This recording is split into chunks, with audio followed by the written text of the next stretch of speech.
Appuntamenti in agenda per martedì 22 luglio. Alle 9:30 nel giardino del nido d'infanzia comunale di Santa Margherita Ligure in via Madonnetta 19A si terrà l'inaugurazione del murale Le rose nell'insalata, opera ispirata a Bruno Munari e realizzata dai bambini del nido insieme all'artista Allegra Betti van der Noot.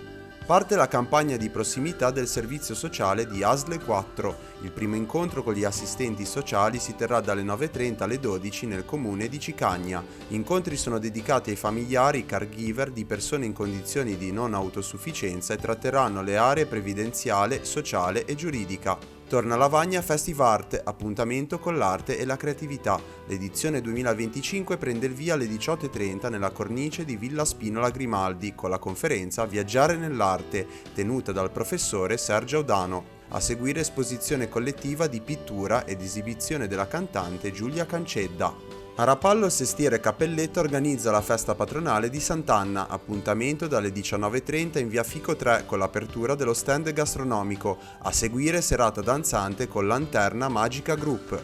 Per la rassegna letteraria Sestri Levante d'autore, alle 21 sulla terrazza dell'ex convento dell'Annunziata, Anna Mallamo presenta il suo libro Col buio me la vedo io. L'autrice dialogherà con Giovanna Nigro. Continuano le proiezioni cinematografiche al Teatro Arena Conchiglia di Sestri Levante. Alle 21:15 c'è Diamanti, 15° film di Ospetec.